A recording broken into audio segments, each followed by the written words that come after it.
बावजूद भी नहीं मिल पा रही है सफलता। अब फाइनली फाइलिंग मशीन के जरिए खुदाई का काम शुरू हुआ है। तो 30 घंटे बीत चुके हैं।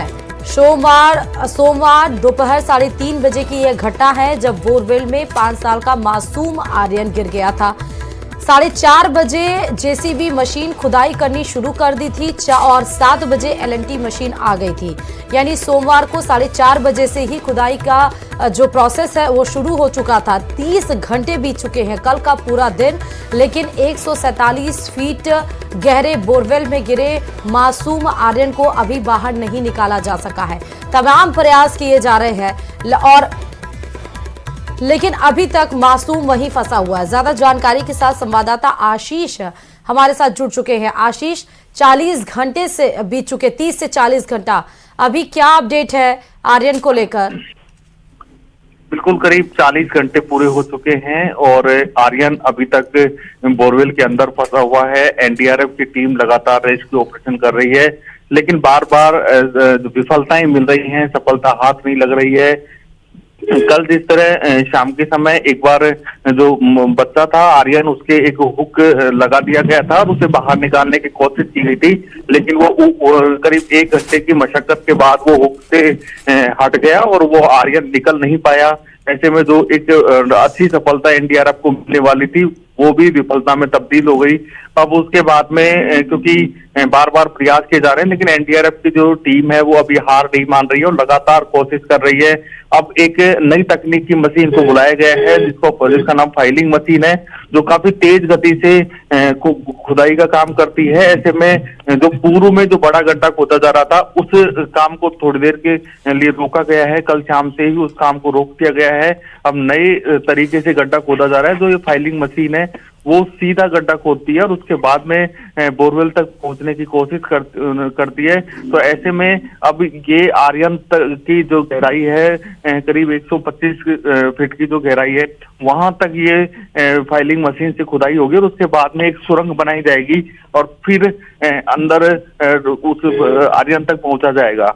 इस प्रक्रिया में हालांकि लंबा समय तो नहीं लगेगा कि जितना खुदाई में लग रहा था उतना कम लगने की संभावना है। करीब 8 से 10 घंटे इसमें खुदाई कार्य में लगेंगे और उसके बाद में सुरंग बनाने में समय लगेगा। यानी आज दिन भर का पूरा जो कार्य है वो इस मशीन से किया जाएगा और इधर एनडीआरएफ की जो टीम है वो अपने संसाधनों के माध्यम से बोरवेल से सीधे ही इस आर्यन को निकालने का प्रयास भी कर रही है। आशीष, आर्यन अंदर कैसा है, मूवमेंट कर रहा है, कुछ खा पाया है, कुछ अपडेट इसको लेकर?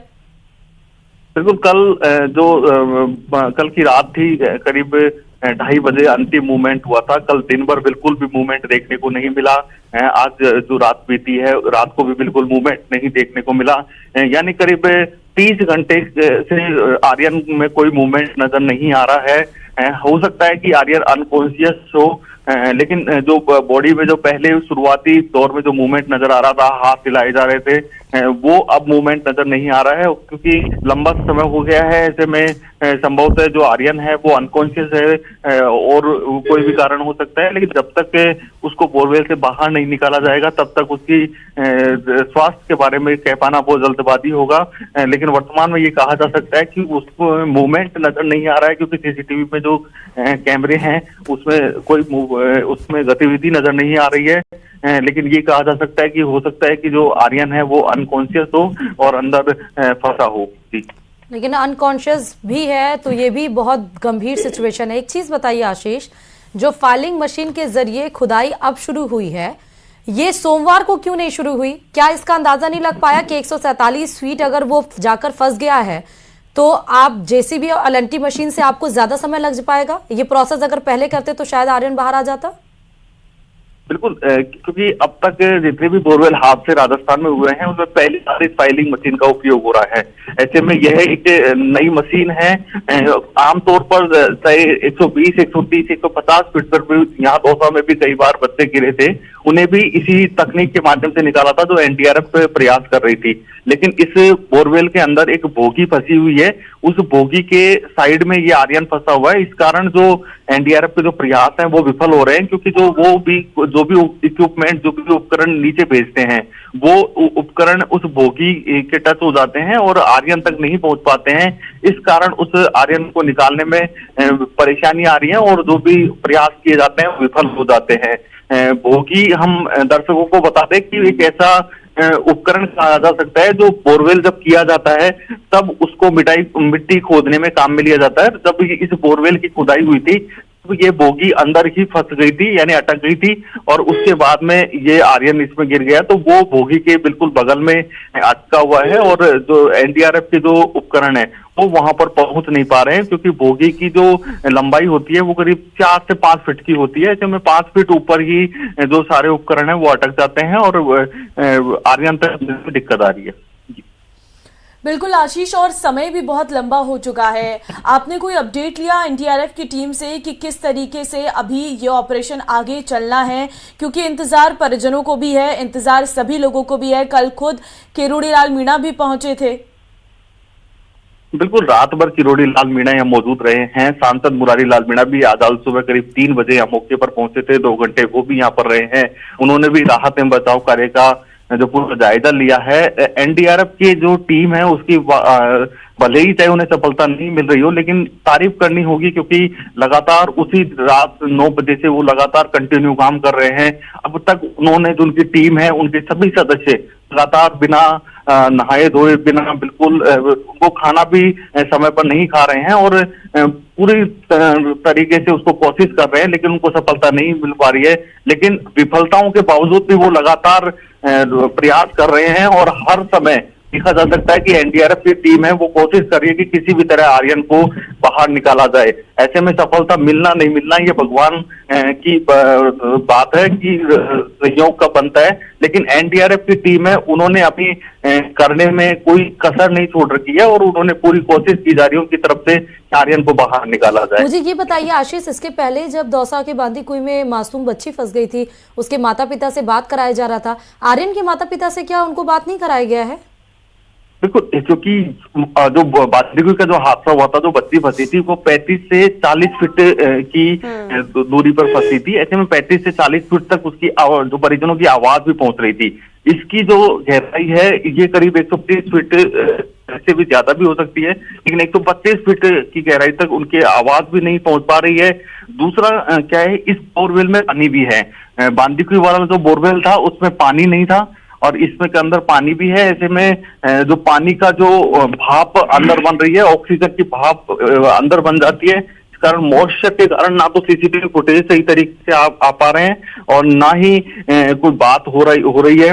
और क्योंकि बच्चा फंसा हुआ है, बोलने की स्थिति में नहीं था, इस कारण उनसे बात भी नहीं कराई गई है, क्योंकि वो अगर बच्चा मूवमेंट ज्यादा बोलता तब बात होती। केवल जो सीसीटीवी फुटेज थी उसमें सिर्फ इतनी सी तस्वीर कैद हुई थी कि वो हाथ हिला रहा था और कभी अपने मूवमेंट कर रहा था। मुझे ये बताइए कि रात से जो मूवमेंट नहीं देखा जा रहा है, अब उसमें क्या, उस कंडीशन में क्या कर सकते हैं आर्यन के साथ? क्योंकि आप बता रहे रात से कोई मूवमेंट नहीं, तो क्या रात से उसने कुछ भी खाया पिया नहीं है, इसका मतलब? बिल्कुल, कल रात से ही कोई मूवमेंट नहीं है। कल रात को 2:30 बजे अंतिम मूवमेंट देखा गया था, उसके बाद में कल दिन भर कोई मूवमेंट नहीं रहा, आज की रात कोई मूवमेंट नहीं रहा। यूं कहा जा सकता है करीब 25 घंटे से कोई मूवमेंट नहीं है। और उसके बाद में, क्योंकि उसकी जीवित या मृत के बारे में कह पाना तो नामुमकिन और बहुत मुश्किल है, क्योंकि अनकॉन्शियस स्थिति में भी कई बार बच्चे होते हैं और जब उनको तो वो काफी अनकॉन्शियस मिलते हैं। ऐसे में डॉक्टर्स का भी यही मानना है कि बच्चा संभवतः अनकॉन्शियस है और अनकॉन्शियस। आशीष, देखिए वहां पर अभी कौन कौन जनप्रतिनिधि मौजूद हैं, क्या इस बारे में आपके पास कोई जानकारी? बिल्कुल, अभी कुछ देर पहले सांसद मुरारी लाल मीणा यहाँ से गए, करीब 2 से 2.5 घंटे वो यहाँ पर रुके थे और अब वर्तमान में किरोड़ी लाल मीणा यहाँ पर मौजूद हैं। पास में ही उन्होंने अलाव जलाकर यहाँ पर इसका पूरा जो रेस्क्यू ऑपरेशन है इसका पूरा जायजा लिया जा रहा है। और अब हम लोकेशन पे भी हैं और लाइव तस्वीरें भी संभव स्क्रीन पर मिल रही होंगी। तो कुल मिलाकर ये कहा जा सकता है कि जो किरोड़ी लाल मीणा है, आपदा मंत्री भी हैं। ऐसे में आपदा मंत्री की मौजूदगी में अब ये पूरा रेस्क्यू ऑपरेशन चलाया जा रहा है। तस्वीरों में हम देख सकते हैं कि जो बड़ी फाइलिंग मशीन है वो नजर आ रही है। अगर हमारे दर्शक देख पा रहे हैं, लेकिन क्या काम शुरू हो गया है फाइलिंग मशीन का, कि अभी शुरू होगा? और अगर शुरू हो चुका है तो कहां तक पहुंचा है? बिल्कुल, अभी जब हम मौके पे पहुंचे हैं, यहाँ पे घटना स्थल पर हम देख रहे हैं, क्योंकि ये मशीन कल ही आ गई थी। काफी बड़ी मशीन है और इसको इंस्टॉल करने में, यहाँ पर लगाने में भी काफी लंबा समय लगा है।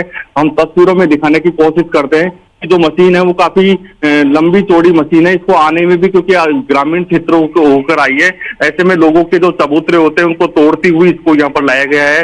काफी लोगों के मकान तोड़े गए हैं जब तक ये मशीन यहाँ पर पहुंची है, और अब इस मशीन को यहाँ पर लगा दिया गया है। आप तस्वीरों में देखा जा सकता है। लेकिन अभी सिर्फ खुदाई का काम हल्का सा शुरू किया है इस मशीन के माध्यम से। थोड़ा जो काम है वो अभी शुरू होगा। कुल मिलाकर ये कहा जा सकता है कि अभी केवल एक इंस्टॉल हुई है ये मशीन। एक तस्वीर हम आपको दिखाने की कोशिश करते हैं। इस मशीन से ये गड्ढा खोदा गया है। ऐसे में ये मशीन इस तरह के गड्ढा खोदेगी, यानी कोई नुमा गड्ढा खोदा जाएगा और उसके बाद माध्यम से जहां ये आर्यन फंसा हुआ है वहां तक ये जाएगा, और उसके बाद में फिर एक सुरंग बनाई जाएगी। जो आगे सुरंग बनाने का काम किया जाएगा। ऐसे में ये जो मशीन है ये काफी छोटा गड्ढा खोदती है और सीधा गड्ढा खोदती है, जो आर्यन तक पहुंचने में काफी सार्थक साबित हो सकती है। क्योंकि पहले का जो गड्ढा था वो काफी जेसीबी के माध्यम से खोदा गया था, जो काफी कई बीघा में खोदा गया था। लेकिन अब जो ये नई मशीन है, फाइलिंग मशीन, वो इस तरह छोटा जो कुएं का बड़ा स्वरूप होता है, लेकिन कोई जो छोटी राजस्थान में कुई बनती है उस टाइप का ये गड्ढा है। और पहली बार हम तो इस तरह की मशीन पहली बार देख रहे हैं। ऐसे में ये मशीन इस तरह इसका उपयोग होता है, और ये बोरवेल से जस्ट बगल में इसको खोदा गया है। ऐसे में यह भी तय है कि इस मशीन से उस बोरवेल में कोई किसी प्रकार की कोई दिक्कत नहीं आएगी, क्योंकि बोरवेल के जब पास में खोदा गया है तो वो इसकी मिट्टी उधर गिरेगी भी नहीं, क्योंकि ये बहुत इसमें रोल नुमा ये बने हुए हैं और ये घूमते हुए अंदर जमीन में प्रवेश करते हैं और फिर ये खुदाई का काम शुरू होता है। अब देखने वाली बात होगी कि ये मशीन कब तक इस पूरी जो आर्यन फंसा हुआ है उसकी गहराई तक पहुंच पाती है, और उसके बाद में कुछ टनल बनाई जाएगी। टनल की दूरी, आशीष 1 सेकेंड, एक चीज बताइए कि जो बोरवेल है जिसमें आर्यन फंसा है ये कितनी दूरी पर है, मीटर अगर बता पाइए। दूसरा ये, क्योंकि आप बता रहे हैं ये कुएं की तरह खोदता है और स्ट्रेट खोदता है, तो इसमें अगर ये मशीन स्ट्रेट खुद जाती है 7 से 8 घंटे में, तो कौन इसमें, एनडीआरएफ की टीम फिर इसमें जाएगी एक एक करके, फिर वो नीचे से सुरंग बनाएगी और फिर आर्यन तक पहुंचेगी, ये पूरा प्रोसेस है? बिल्कुल, क्योंकि ये भी बताया जा रहा है कि इसमें बगल से भी सुरंग भी खोदी जा सकती है। इस मशीनों में कई बार अब आमतौर पर देखा जाता है जो नेशनल हाईवेज होते हैं उनके बगल में जो केबल वगैरह डाली जाती है, उसके लिए भूमिगत ही वो सुरंग खोदी जाती है, उसमें एक्सटर्नल सुरंग खोदने का काम नहीं होता है। ऐसे में बहुत हाई टेक्नोलॉजी की मशीनें आ चुकी है। ऐसे में ये सुरंग शायद किसी व्यक्ति को नहीं बेच के मशीन के माध्यम से ही खोदा जाए, लेकिन बच्चे की जान का सवाल है। ऐसे में इसमें निश्चित रूप से मशीन का भी उपयोग होगा और किसी एनडीआरएफ के जवान को भी किसी मजदूर के साथ भेजा जाएगा और उसके बाद में इस पूरे ऑपरेशन को अंजाम दिया जाएगा। अब देखने वाली बात होगी कि ये जो ऑपरेशन है वो कब तक पूरा होता है, लेकिन ये कहा जा सकता है कि मशीन की जो देखने के बाद ये लग रहा है कि वास्तव में काफी इफेक्टिव साबित होगी। और ये इस तरह यदि कोई बनती है तो निश्चित रूप से इसमें ऑक्सीजन सिलेंडर साथ लेकर किसी एनडीआरएफ के जवान और मजदूर को भेजा जाएगा और उसके बाद में हल्की सी टनल बनाई जाएगी, क्योंकि जो बोरवेल है उससे मात्र 3 से 4 फीट की दूरी पर ये कुई बनाई जा रही है। इसमें जो अंदर जो टनल बनाई जाएगी वो केवल 3 से 4 फीट की होगी, जो बोरवेल तक पहुंचने में कामयाब हो सकेगा और उसके बाद में ये ऑपरेशन सफल होगा। देखने वाली बात होगी कि कब तक ये ऑपरेशन चलेगा। ठीक है, अभी मुझे आशीष, अगर आर्यन के माता पिता आपको दिख रहे हो ग्राउंड पे और किरोड़ी लाल मीणा भी आप कह रहे हैं मौजूद हैं, तो उनसे बात करते करते उनसे भी जाके एक रिएक्शन ले लीजिएगा। इतने घंटे बीत चुके, माँ बाप की कंडीशन कैसी हो, क्या आस लगा के बैठे हैं जब बच्चे का मूवमेंट ही नहीं हो पा रहा है? बिल्कुल, माँ बाप की जो शुरुआत में तो माँ बाप मीडिया से बात भी कर रहे थे, लेकिन अब जैसे जैसे समय बीतता जा रहा है तो माता पिता भी काफी बोलने की स्थिति में नहीं है, क्योंकि जिनका एक आशीष हमसे फिर से कनेक्ट करेंगे, लेकिन ये सीधे तस्वीरें आपको दौसा के कालीखार से दिखा रहे हैं। ग्राउंड जीरो पर न्यूज 18 की टीम सोमवार 3:30 बजे से ही मौजूद है, जब ये घटना घटित हुई थी, जब मासूम 5 साल का आर्यन बोरवेल में गिर गया था। 40 घंटे बीत चुके हैं, हर एक कोशिश की जा रही है उस मासूम की जान को बचाने के लिए, मासूम को बाहर निकालने के लिए। कई सारे जनप्रतिनिधि वहां पर मौजूद थे। जगमोहन मीणा हमने कल देखा ग्राउंड पर मौजूद थे, किरोड़ीलाल मीणा अभी वहां पर मौजूद है, एनडीआरएफ एसडीआरएफ की टीम वहां पर मौजूद है, डीएम देवेंद्र पूरे हालातों का जायजा लेने के लिए खुद वहां पर मौजूद थे। अब फाइलिंग मशीन जो आपको इस समय पहली तस्वीर में दिखाई पड़ रही है, ये मशीन तेजी से काम करती है, न्यू टेक्नोलॉजी है।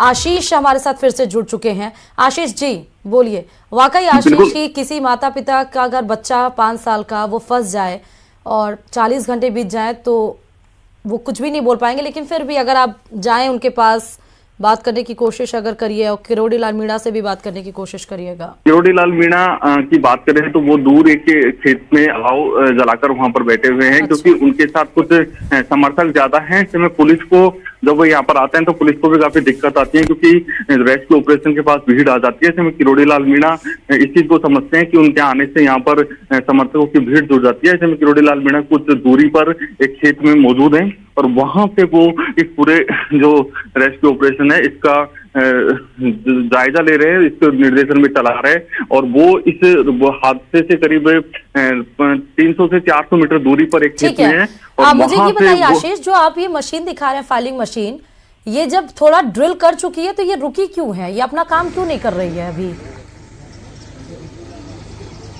बिल्कुल, क्योंकि इसमें जो तकनीकी कार्मिक हैं उनको बुलाया जा रहा है कि भाई, क्योंकि बच्चे की जीवन का सवाल है। ऐसे में हर स्टेप बिल्कुल पूछ के एनडीआरएफ के जवानों की सलाह से और जो इंजीनियर्स हैं उनकी सलाह से होगा। सार्वजनिक निर्माण विभाग के इंजीनियर्स यहाँ पर मौजूद है और जो पीएचईडी के इंजीनियर है वो यहाँ पर मौजूद है। ऐसे में दोनों विभागों के इंजीनियर्स की सलाह मशूरा के बाद ही हर स्टेप उठाया जाता है। ऐसे में अब इसमें क्या रीजंस हैं वो तो अधिकारी बता पाएंगे। थोड़ी देर बाद में जब हम अधिकारियों से बात करेंगे, वरिष्ठ अधिकारियों से, तब इस बारे में जानकारी आएगी कि ये मशीन क्यों रुकी हुई है और ये कब से वापस काम चलेगी। सीसीटीवी से आप देखो, ये नई अपडेट ये है कि अब तक की जो सिचुएशन है वो सीसीटीवी से देख रहे हैं। ऐसे में जो अब तक फाइलिंग मशीन चली है उसका किस प्रकार का कोई मिट्टी तो नहीं रही बोरवेल में। ये पूरी सिचुएशन के लिए इस मशीन को रोका गया है कि एक बार सीसीटीवी से पूरी निगरानी देखी जाए कि कहीं बगल में ये फाइलिंग मशीन चलने के कारण बोरवेल की कोई मिट्टी तो नहीं रही है। ऐसे में एक बार फिर सीसीटीवी इंस्टॉल किए जा रहे हैं। सीसीटीवी की से एक बार देखा जाएगा कि अब तक की जो मशीन चली है उससे किसी प्रकार की कोई मिट्टी इस बोरवेल के अंदर तो नहीं गई है। ऐसे में पहले सीसीटीवी से देखने के बाद ही आगे की प्रक्रिया अपनाई जाएगी। इसलिए अब सीसीटीवी वापस इंस्टॉल किए जा रहे हैं। इस जो रेस्क्यू ऑपरेशन है इसमें एक दिक्कत ये भी आ रही है कि सीसीटीवी बार बार इंस्टॉल करने पड़ते हैं, क्योंकि अंदर 125 फीट की गहराई पर नीचे पानी भी है और पानी होने के कारण और जो ऑक्सीजन सिलेंडर्स की जो ऑक्सीजन जा रही है उसके कारण अंदर मॉइस्चर बन जाता है और मॉइस्चर बनने के कारण जो सीसीटीवी हैं वो बार बार उनके जो फुटेज हैं वो आउट नजर आते हैं, धुंधले नजर आते हैं। ऐसे में उनको बार बार निकाला जाता है और जो सीसीटीवी की जो मेन सीसीटीवी होता है उसकी सफाई करके उसको साफ करके वापस इंस्टॉल किया जाता है। अच्छा, एक सवाल मेरे ज़हन में आया आशीष, क्योंकि ऑक्सीजन तो आर्यन के पास भी पहुंचाया गया है और एक ऑक्सीजन सिलेंडर कितने घंटे तक चलता है, और क्या वो जो ऑक्सीजन जा रहा है अगर उसका समय सीमा समाप्त हो जा रही है तो क्या दूसरा ऑक्सीजन जा पा रहा है उसके पास या नहीं जा पा रहा है? अगर वो ऑक्सीजन ले रहा है इसका मतलब वो सही सलामत है। बिल्कुल ऑक्सीजन लगातार, क्योंकि सीसीटीवी में नजर आ रहा है ऑक्सीजन की जो पाइप है वो बिल्कुल नीचे बच्चे तक मौजूद हैं। हाँ। और 2 ऑक्सीजन के पाइप की सप्लाई दी जा रही है। ऑक्सीजन सिलेंडर्स की तो कोई कमी नहीं है, क्योंकि यहाँ अतिरिक्त एम्बुलेंस खड़ी हैं जिनमें करीब 1 दर्जन जो ऑक्सीजन सिलेंडर है वो मौजूद है। और जैसे ही ऑक्सीजन सिलेंडर कम पड़ने लगते हैं तो दौसा से वापस ऑक्सीजन सिलेंडर्स को लेकर गाड़ी आ जाती है। एक मोटा अंदाजा ये कहा जा सकता है कि 24 घंटे में 5 से 6 ऑक्सीजन सिलेंडर उपयोग में लिए जा रहे हैं। यानी एक दिन में 6 सिलेंडर काम में आ रहे हैं और इसी आधार पर दौसा से बार बार में ऑक्सीजन सिलेंडर को लेकर गाड़ियां आ रही हैं और यहाँ पर ऑक्सीजन सिलेंडर की सप्लाई की जा रही है और 2 पाइपलाइन के जरिए की जा रही है। यानी एक दिन में 12 सिलेंडर उपयोग में आ रहे हैं। जी, मुझे ये बताइएगा, अगर आप बात कर पाइए किसी भी टीम के अधिकारी से या जो काम कर रहे हैं कि कितना समय लगेगा वो सीसीटीवी इंस्टॉल होने में, क्योंकि आप बता रहे हैं सीसीटीवी इंस्टॉल हो जाएगा आर्यन के पास, वहाँ देखेंगे कि क्या जो फाइलिंग मशीन है उससे खुदाई हो रही है, क्या उधर कोई मिट्टी हुई है कि नहीं हुई है, इसमें कितना समय लगेगा, क्योंकि समय एक एक पल बहुत भारी हो रहा है। सीसीटीवी फुटेज क्योंकि सीसीटीवी फुटेज हमारे यहाँ भी, मेरे सामने भी कई बार इंस्टॉल हो चुके हैं, तो एक बार सीसीटीवी को वापस लगाने में करीब आधे से 1 घंटे का समय लगता है और उसके बाद में फुटेज सामने आएंगे कि बस इन फुटेज में सिर्फ इतना देखना है कि जो वो मिट्टी है वो कहीं गिरी तो नहीं है, बस ये कोशिश की जा रही है कि ये चीज देखने की कोशिश की जा रही है। ऐसे में अब जैसे ही ये सीसीटीवी जाएगा, अब उसके बाद में अगर वास्तव में मिट्टी नहीं गिरी होगी तो इसको वापस जो फाइलिंग मशीन है इसको चलाया जाएगा। बिल्कुल आशीष, साफ नजर भी आ रहा है और इस वक्त भीड़ भी साफ तौर पर देखने को मिल रही है। फिलहाल आपका बहुत धन्यवाद ये तस्वीरें दिखाने के लिए और तमाम अपडेट्स देने के लिए।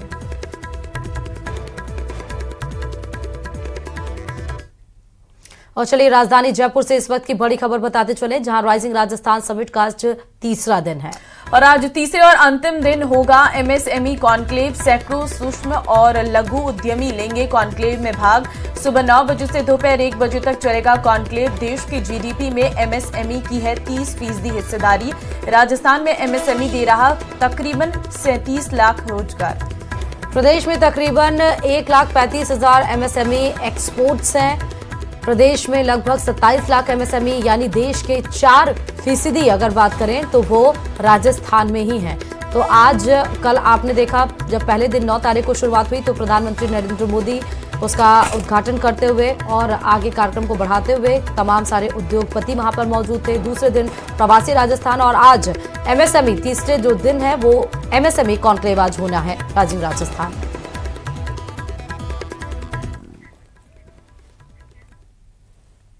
और बढ़ते आगे, जयपुर एसीबी की टीम ने बड़ी कार्रवाई की है और खेतड़ी एसडीएम बंसीधर योगी को 2 लाख रुपए की और कीमती डिनर सेट की रिश्वत लेते हुए रंगे हाथों गिरफ्तार किया। दिल्ली के रहने वाले परिवादी ने एसीबी के स्पेशल यूनिट को शिकायत दी थी कि जमीन के विवाद में कोर्ट द्वारा डिक्री की पालना करवाने के एवज में एसडीएम खेतड़ी ने 20 बीघा जमीन अपने नाम करवाने की मांग की। मांग पूरी न करने पर 5 लाख रिश्वत मांगकर परेशान किया जा रहा है। परिवादी से के बार बार निवेदन करने पर एसडीएम बंसीधर योगी ने 3 लाख में सौदा तय किया। और इसी के साथ सुप्रभात राजस्थान में फिलहाल के लिए बस इतना ही। और आगे देखिए मेरे साथ 30 मिनट 50 चले। नमस्कार।